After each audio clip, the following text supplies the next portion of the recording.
Hello, campers, and welcome to week 5 of ND Summer Camp with your camp counselors, Dr. Rachel Winstead. And Dr. Holly Kendra. We're so excited that you could join us this week for a really important topic. Week 5, we're talking about water safety.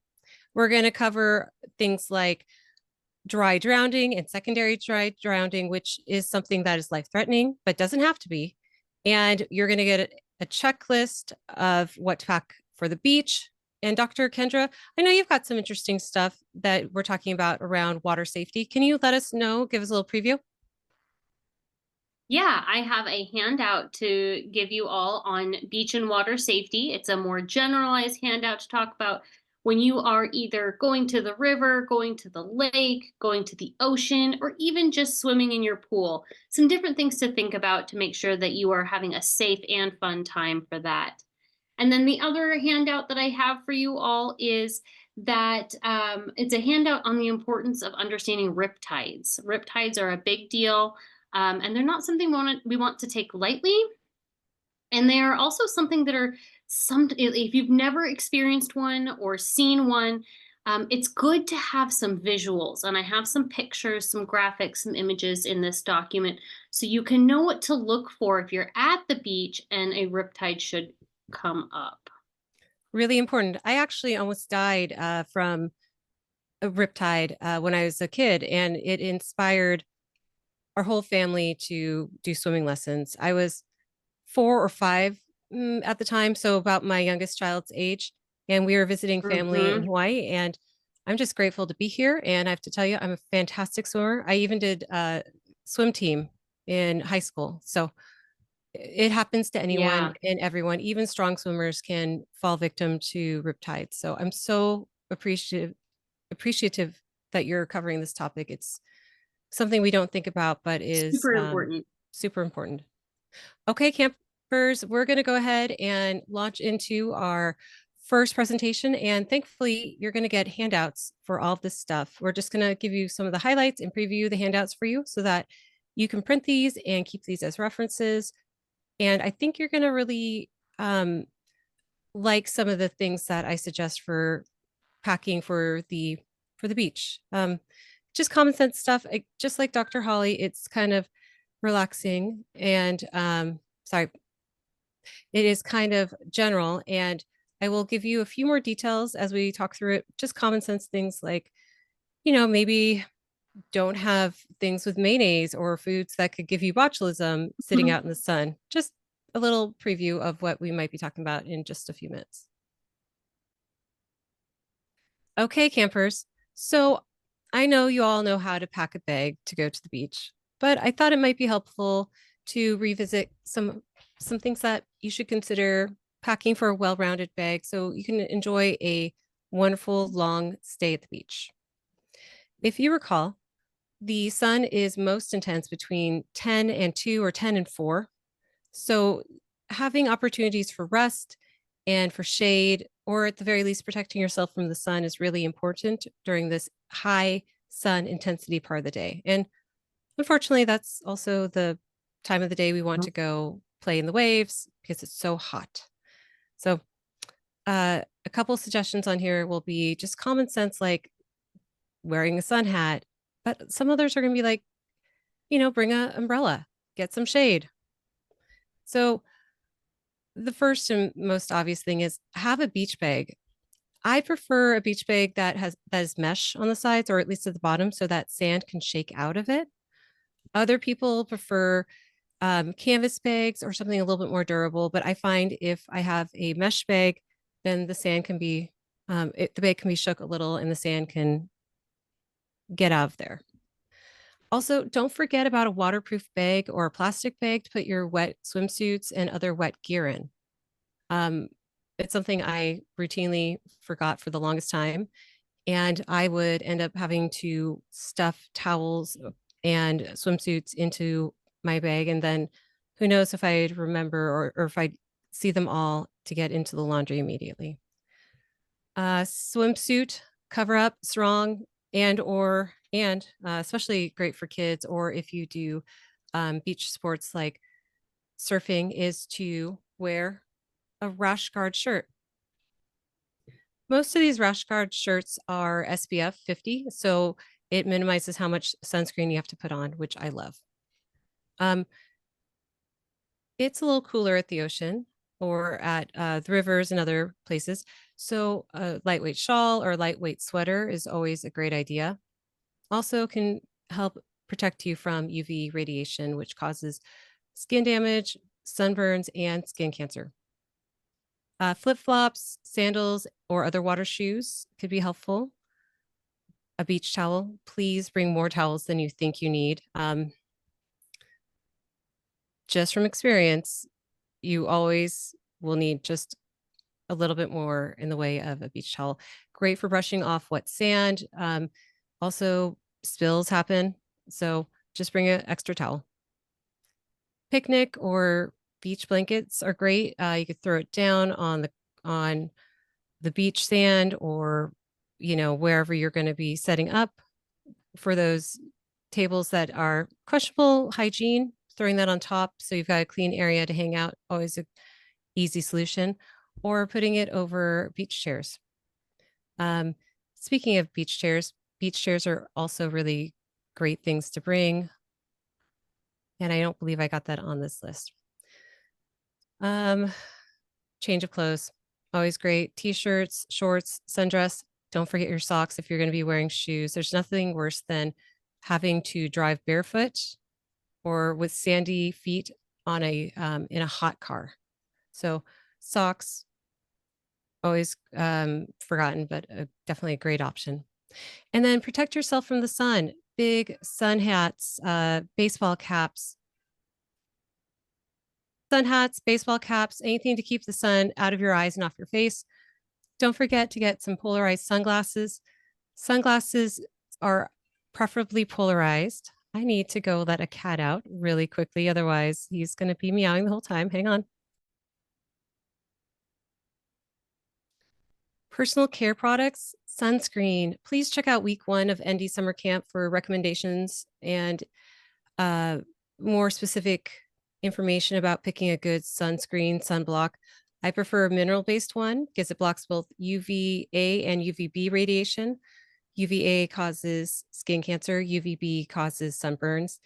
And I'm just going to tell you, probably aerosolized cans are not your best option if you're going to be sitting in the sun because heat causes the compressed air to expand or the air, it's not air, it's like compressed gases.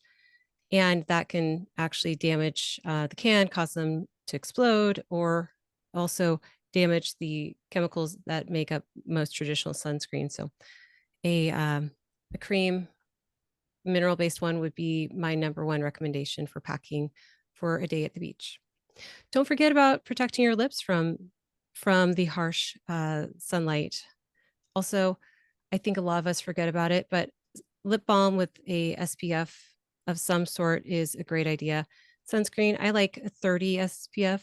Lip balm, it doesn't have to be a 30, it could be whatever you can find. But the water will reflect the ultraviolet radiation back up towards us and our lips, even if we have a sun hat that covers our face or keeps our face shadowed, we will still get the UV light being reflected back up towards our face, which is why it's important to wear lip balm with some SPF in it. Don't forget about brushes and combs and hair ties. Just water sports will make your hair tangled. You're swimming, the waves. So having a comb or hairbrush, or ideally if you've got long hair, tying your hair up will help prevent it from becoming super tangly and frizzy. I do love the saltwater sprays that you can use to make your hair look like it's beach tousled, but maybe keep that brush as a backup. And moisturizer is great. Definitely something I always forget, but moisturizers help rehydrate the skin after being out in the sun. And you're going to be in and out of the water. It's a great time to just moisturize while your skin's still damp. Don't forget about your contact lenses and contact solution or glasses. Ideally, keep your glasses in a protected case. If you're going to be in and out of the water, you're at a higher risk of getting water in your eyes, even with wearing goggles. So having a backup so that you aren't squinting while you're driving home or having to call a cab is always a good plan ahead thing. And then nail files, nail clippers, playing in the sand or playing in the waves can be really hard on the edges of our nails. And I can't tell you how often I've snagged a nail and just clippers. It's an easy solution and something that you can just keep in your beach bag or in your travel first aid kit. They're so tiny and they're so cheap. Just grab one, throw it in there. If you never use it, fine. But if you need it, you have it. And then disposable wipes or baby wipes. Um, you could also use washcloths, damp washcloths that you have in a Ziploc or reusable bag of some sort, but they come in handy a lot more often than you think. Clean your hands before you eat or, clean up messes. It is a lifesaver. A smart strategy for eating and staying hydrated at the beach is to skip the booze. Not that you're supposed to have booze in public places, but come on, we know people do. And also maybe skip the high caffeine energy drinks and stick with water or water with electrolytes or um, sports drinks, which already have electrolytes in them. I've got a soapbox that I won't get on about the other additives in these sports drinks, but just know that electrolytes can help you stay hydrated and help prevent heat stroke, which we covered in, was it week 2, Dr. Holly? I think it was week 2 of ND summer camp, the warning signs of heat stroke and what to do. Also a great week to revisit because there's a handout as well with that.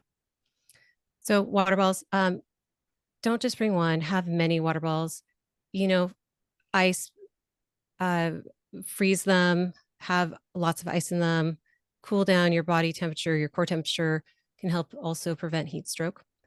And trail mix, something that's easy to consume that you don't have to prepare, that doesn't have oils that are going to go rancid. Yes, I know nuts are naturally high in certain oils, but they aren't the ones that are going to go rancid and grow bacteria where you're going to get, food poisoning from them. So trail mix is great. Just remember that if it's hot and you're sitting in the sun, chocolate and yogurt chips, while delicious in the trail mix, will also melt and create a huge mess. Maybe like that. And thankfully, you remember to pack baby wipes to clean your hands after. But trail mix would be definitely a good delicious option for the beach, a day at the beach. Fruit is hydrating, and the key to not getting heat stroke is to stay hydrated.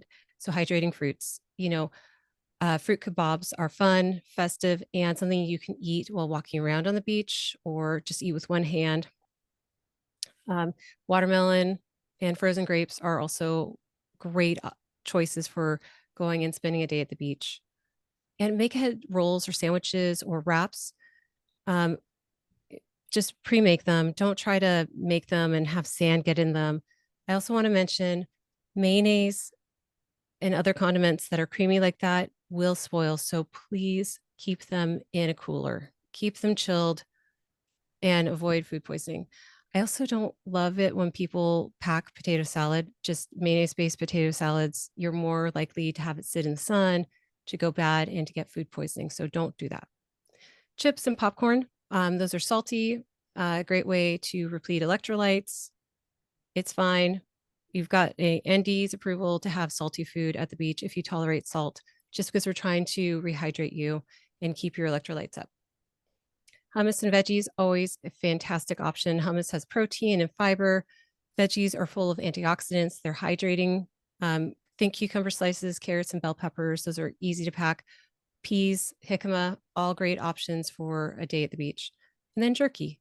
Jerky is something that is shelf stable, does not have to be refrigerated. And, there's beef, there's pork. You've got your options for spice and heat. And if you're being physically active, playing in the water, all these things, you're going to want more protein. You don't want to just fill up on carbs. You want some protein to stay with you. So protein and fiber and hydration are the ideal things to focus on when packing for the beach.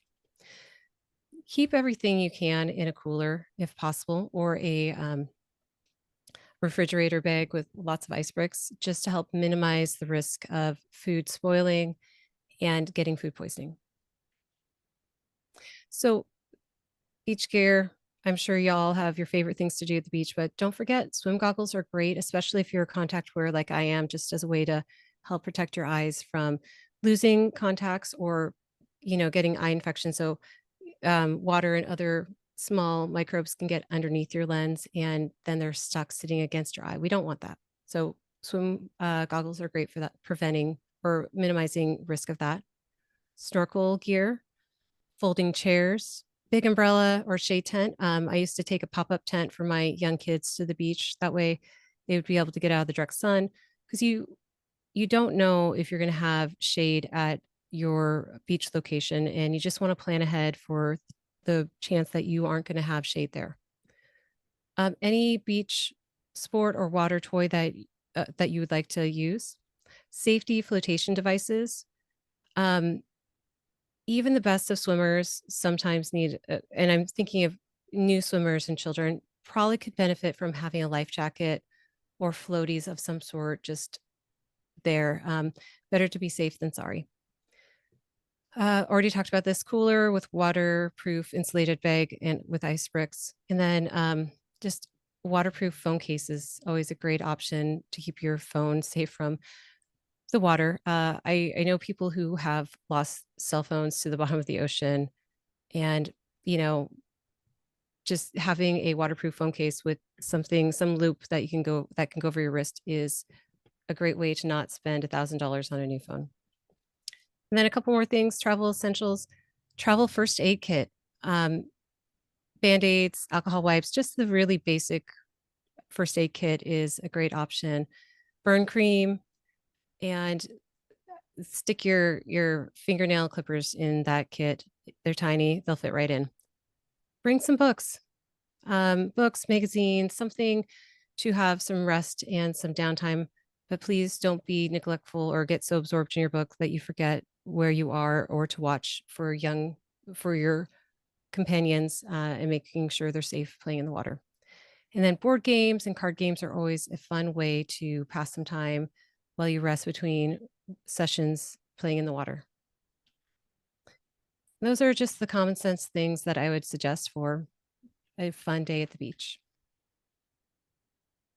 Dr. Holly, do you have any other thoughts on things or essentials that you pack for a day at the beach?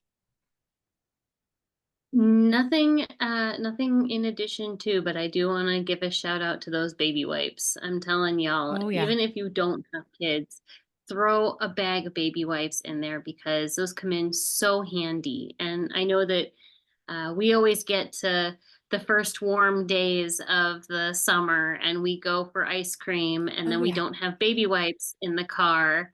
And we have little kids with ice cream hands all over because it just melted everywhere. So get yourself some baby wipes and keep those on hand. Absolutely. Something that I've learned the lesson a few times. I just keep them in the trunk of my car at this point.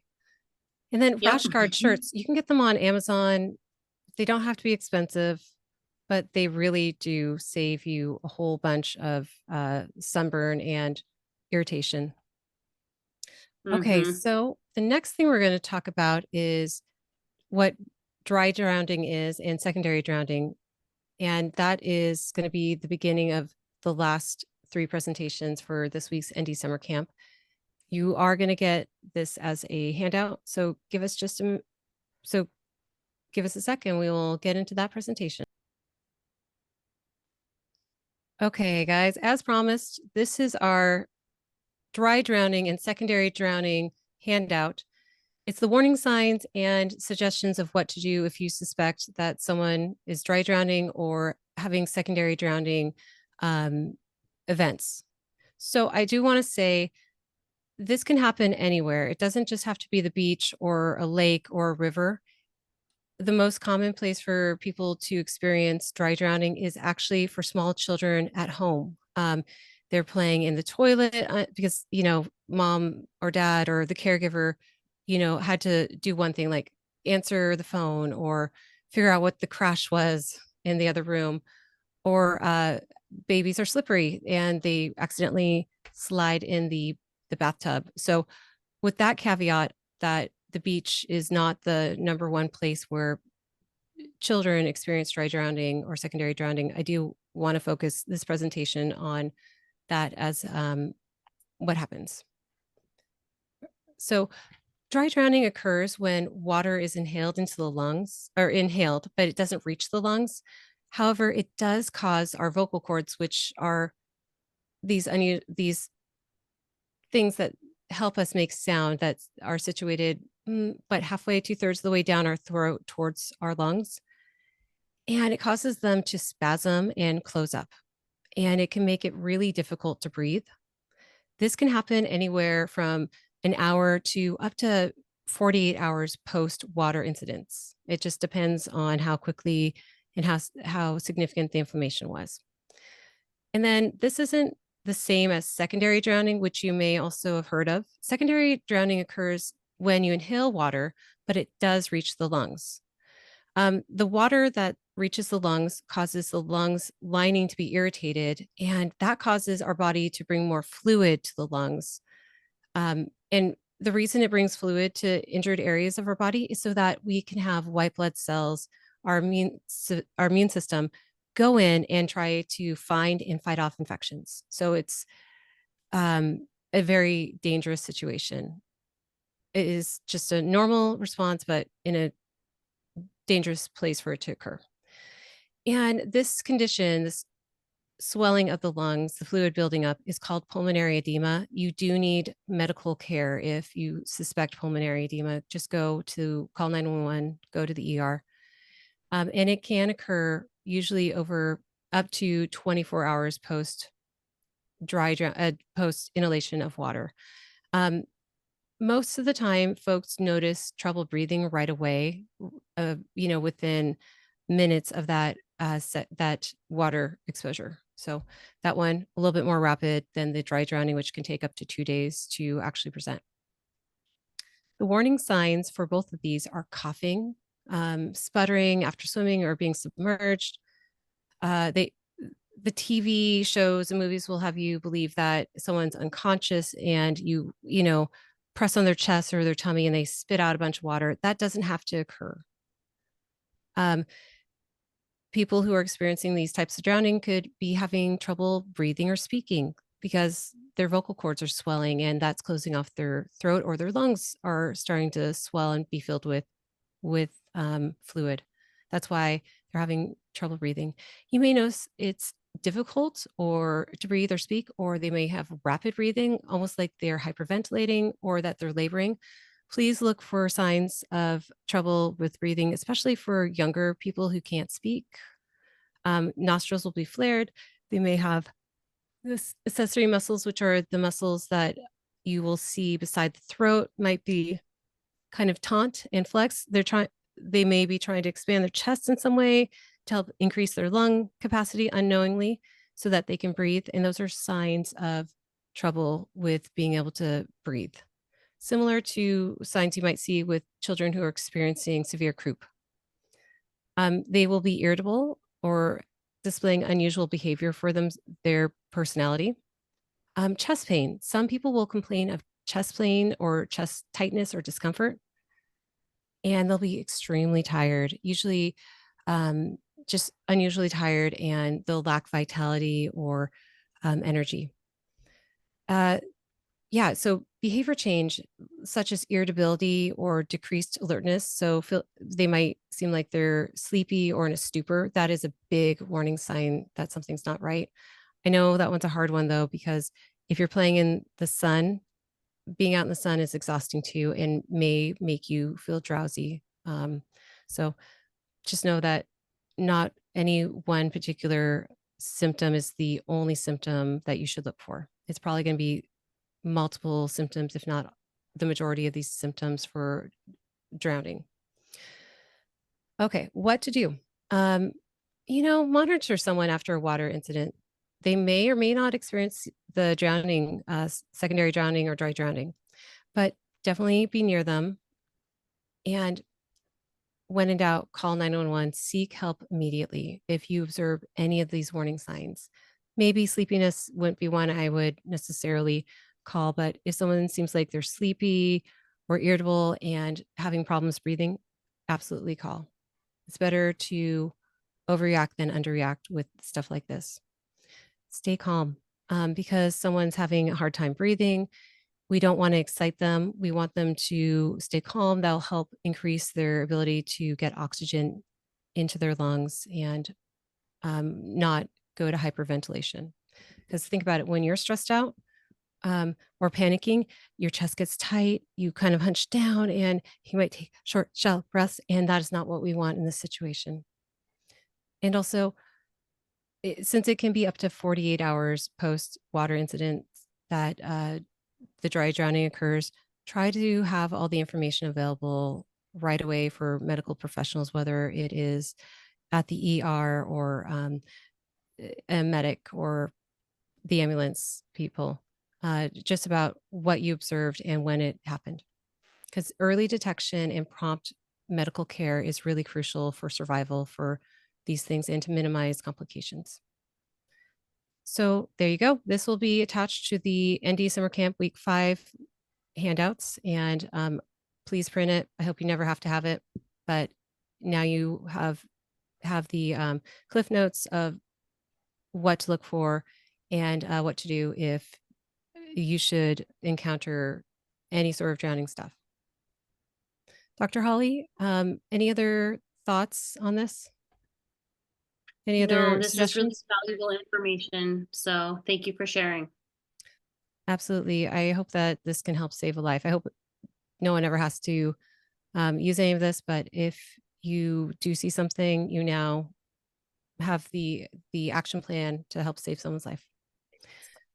Okay, so we're gonna switch over, and Dr. Holly's gonna be giving us some great presentations, great information.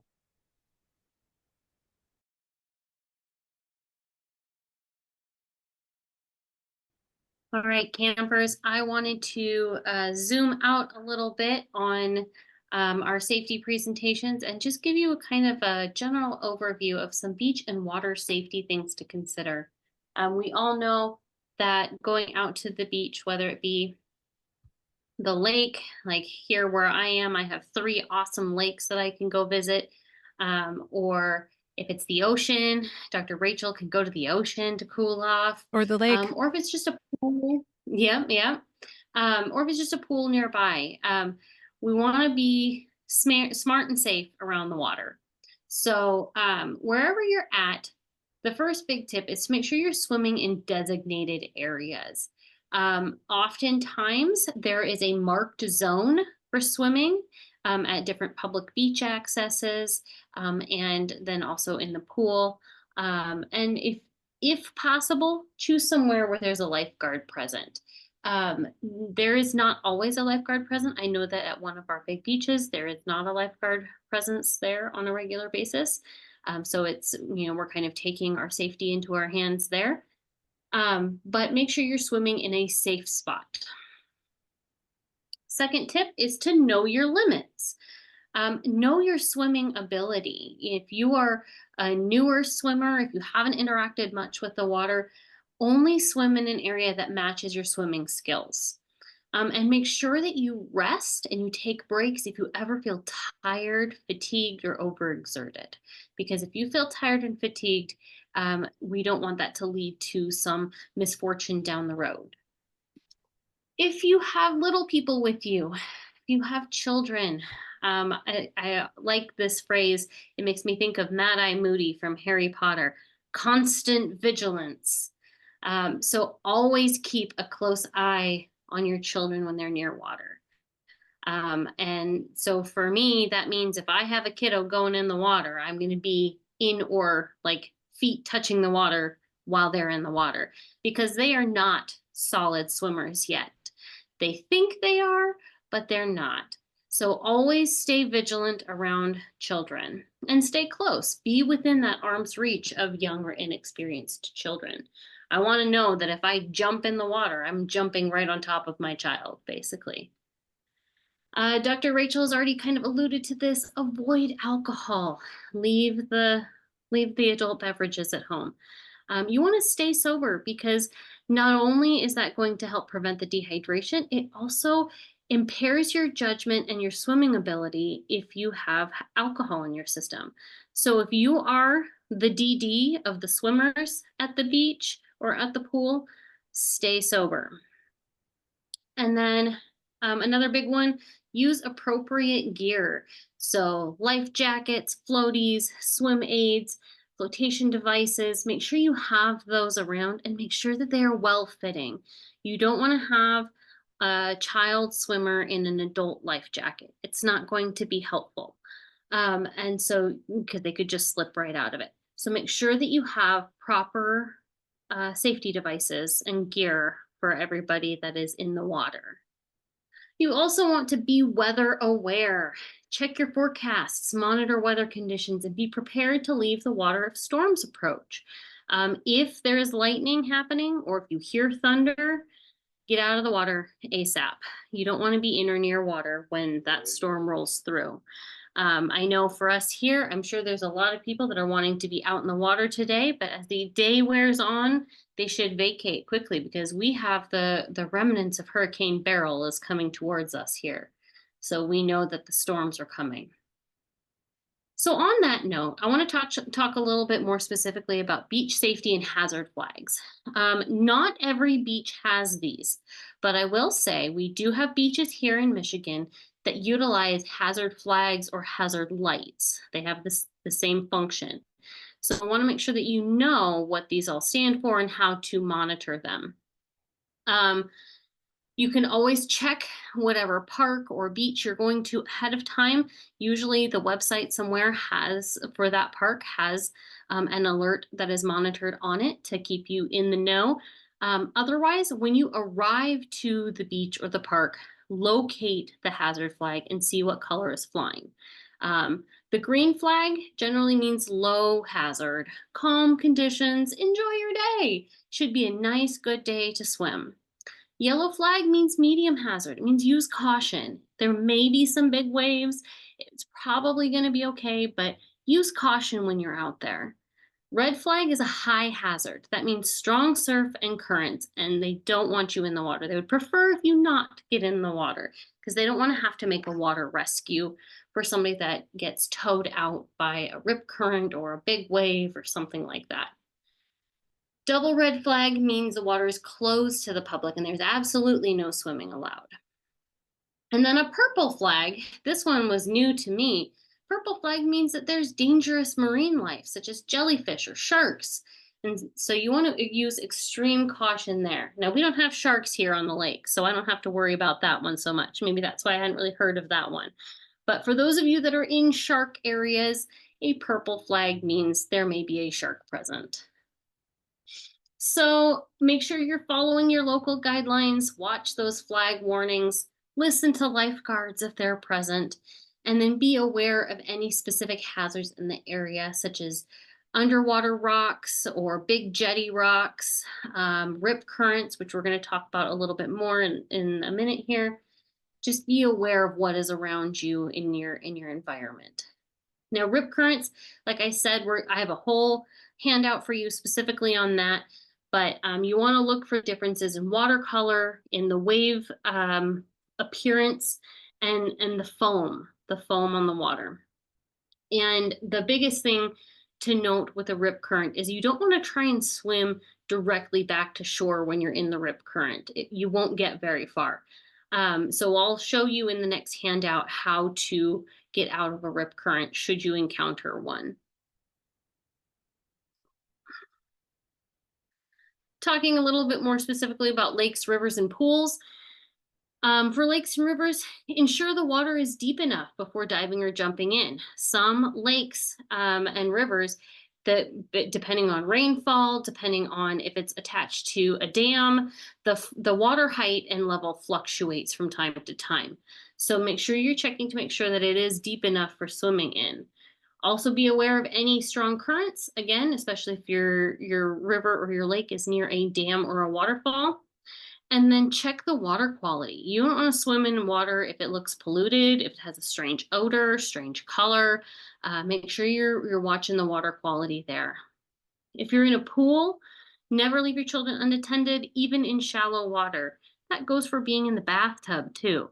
Don't leave your child unattended. Follow any posted pool rules, including no running, any diving restrictions, and keeping to those designated swim areas. And then you also want to teach your children to stay away from any pool drains to avoid any potential entrapment.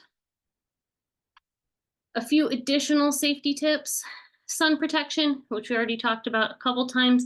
Make sure you have a good sunscreen on hand and make sure you have ways to shade your skin, whether that be hats, sunglasses, tents, umbrellas, etc., to try and protect from sun damage.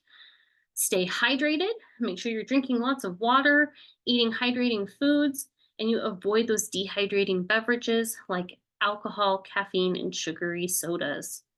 And then keep that first aid kit on hand. Make sure that you keep it close by with anything you might need.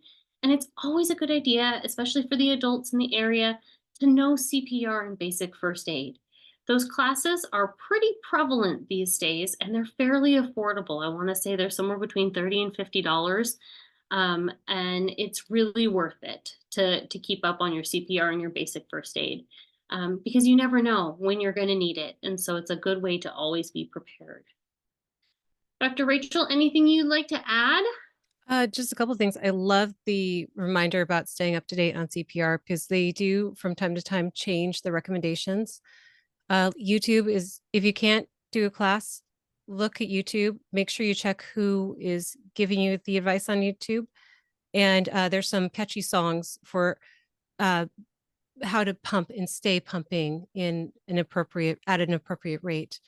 The other thing is, Mm-hmm. I love that you cautioned about jellyfish stings. I want to say most jellyfish that I'm aware of in the United States are not poisonous, like man of war, sort of kill you, sort of poisonous. But we do have Right. jellyfish, and they are painful stings. Usually, what we recommend for treatment is to get, well, one, don't get stung if possible, but wash off as best you can in the seawater, in the salt water, the jellyfish tendrils, and then take a flat surface like a credit card or a the like something thin, firm plastic, and scrape over the skin gently to remove as many stingers as possible, and then neutralize the stingers with vinegar or baking soda. I want to caution you not to use vinegar for the Chesapeake Bay jellyfish. I learned this last summer when we were vacationing over there because it can activate the stingers. Um, it's ideal to use baking soda for Chesapeake Bay jellyfish stings, and then treat with for comfort, like hydrocortisone cream topically, and also just acetaminophen or whatever pain reliever that's safe and appropriate for the person and the age that they are. The other thing with the stings is soaking in warm but not scalding water can also help remove stingers. And I love this whole presentation and the reminder about that. And it just sparked a memory of last summer and my dear husband and mother-in-law getting stung with the Chesapeake Bay jellyfish. I was I was on the lookout and being like, not over there, there's jellyfish, not over there, as they're, playing with my two young children. So personal firsthand knowledge, don't use vinegar, use baking soda Great to tip. address the stings there. But I love this presentation. Yeah, So much great put a information. little baking soda in your first aid kit there. Yep, It's a that's a good good one. idea. Good idea. Great. Let's talk a little bit more about riptides. All right, campers, now let's dive a little bit deeper into riptides because I think this one is really, really important. I used to live near the ocean. I used to live pretty close to where Dr. Rachel is now, and my parents are still out there. And so riptides are a very common occurrence, and I have even heard of riptides um, making themselves known on the shores of Lake Michigan. And so, if you look at Lake Michigan, it looks almost like the ocean. You can't see the other side; it's so big. It's pretty epic. So, riptides are strong currents that flow away from the shore. They're typically formed when the waves break strongly in some locations, but weaker in others. And oftentimes, that is kind of where there might be some sandbars around. So, it'll hit harder in the one area and then softer on the sandbars. And then, as it pulls out, it can move at a speed of up to 8 feet per second. So, that's faster than the Olympic swimmers can swim. So it's really going to pull you hard. If you're standing in that current, it's really going to pull you hard out towards the open water. So some of the visual signs that you'll see that you could see when you're looking at the water and you might see a riptide is discolored water. You'll see if there are areas that are darker or murkier than the surrounding water. Maybe the surrounding water is a lighter blue and then there's a really dark blue kind of section. You might see some extra foam or debris in different areas. There will be some different lines. I've got some pictures I'm going to show you in a minute here. So that'll really make this kind of come together. Breaking waves. If you see gaps in breaking waves, so there's like waves over here and then waves over here and like a gap in the middle, that's kind of a sign where that flat calm water is, that there, flat calm appearing water is, that there might be a riptide there. And then water movement, a channel of choppy, kind of turbulent water that extends from the shore. So look for some different signs in the water. The safety precautions you want to take, you always want to check those conditions, kind of like we just talked about. Make sure you're swimming when the forecast says it's okay. I would say definitely if there's a green flag, you're probably okay. Yellow flag and red flag, I would start looking for those riptide potentials. You want to swim near lifeguards if there are lifeguards in your area. You want to avoid swimming alone. Always have a buddy. I love the buddy system for being at the beach because that way, if something were to happen, you've got somebody there that can find help. And then stay informed. Follow any instructions given by the local authorities or follow those beach flags. Make sure you know and you are aware before you get into the water. Now, what happens if you get caught in a riptide? You're standing there in the nice water, maybe you're waist high, cooling off, or you kind of sunk down up to your neck, and all of a sudden a riptide comes and pulls you out. First thing to do is stay calm. Conserve your energy, avoid panicking. Because if you waste all that energy, you're going to be too tired to swim back to shore when you can. Riptides don't pull you underwater, they just pull you out. They pull you away from the shore. So the first thing you want to do while you're staying calm is don't fight the current. Don't try to turn around and swim directly back to shore because then you're fighting against the current. And remember what we said, it's pulling you at 8 feet per second. You're not going to go very far. You're just going to tire yourself out. What you want to do is actually swim parallel to the shore. Now, remember when we kind of talked about that visualization of like the calm water in the middle and then the more foamy or kind of choppier water on the sides, swim towards one of those sides because that's where the water has calmed down and you're going to be able to swim towards shore from there. Once you get away from the riptide, swim parallel. Once you feel that the current has calmed, then you can swim at an angle back towards the shore.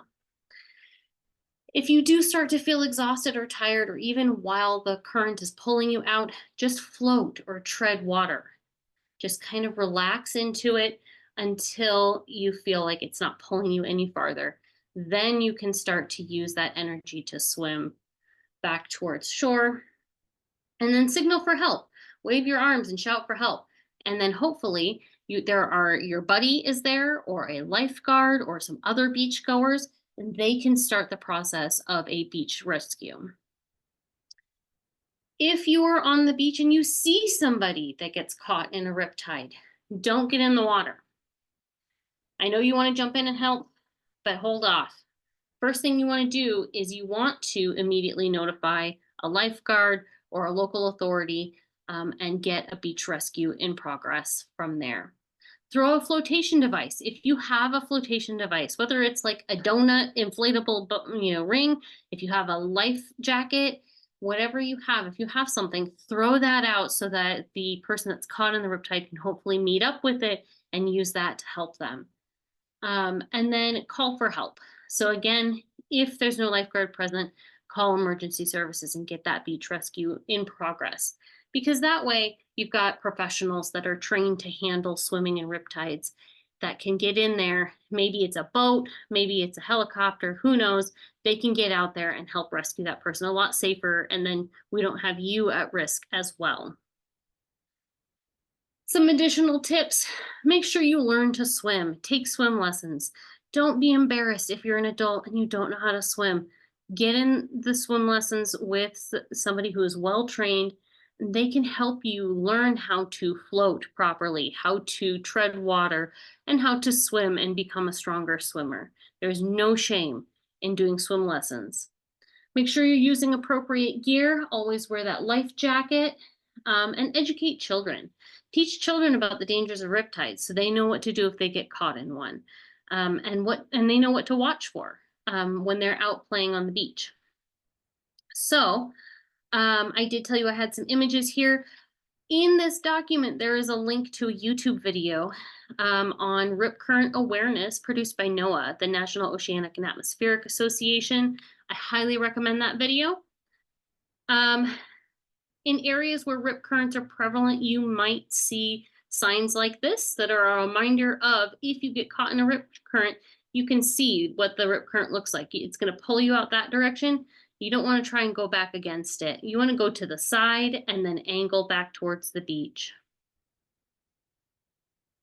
And then just a couple other images. This one, they dyed the water so you could see where the rip current is. You can see the green is the water being pulled out in the rip current.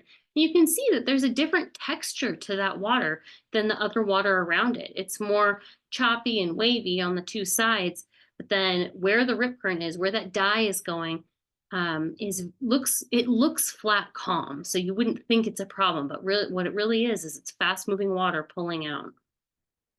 And here's another image. This one is more, you can see the difference in the water on the two sides. These look like they're, getting ready for surfing. And then there's like a pull out from the middle. So, Dr. Rachel, anything else you would like to add on rip currents? No, that was fantastic. I learned so much. I love that presentation. Thank you, Dr. Holly. It was a You are great very presentation. welcome. So I loved it. Yeah. I encourage you all to watch that video.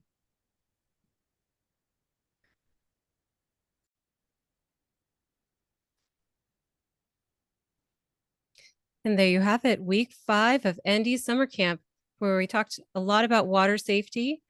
I talked about essentials for packing a beach bag for a fun day and safe day at the beach. We talked about the warning signs and what to do if you suspect dry drowning or secondary drowning. And Dr. Holly gave some really amazing presentations on water safety and also explaining and helping us understand the dangers of riptides, which I honestly, knowing as much as I currently know, I was so blown away and learned so much. Thank you, Dr. Holly. That was fantastic. You're very welcome. So, Dr. Holly, we've got a couple more weeks of ND Summer Camp. I would love if our campers, if you are enjoying the series, please tag us on social media with the hashtag ND Summer Camp and tag either Dr. Holly or myself and send us ideas of topics that you'd like to hear about or learn more about that are related to having a safe, sane summer. We'll see you again next week, and we look forward to talking with you about more ways to get the most out of your summer in a safe and sane way. Bye, I'm Dr. Rachel Winstead. And Dr. Holly Kendra.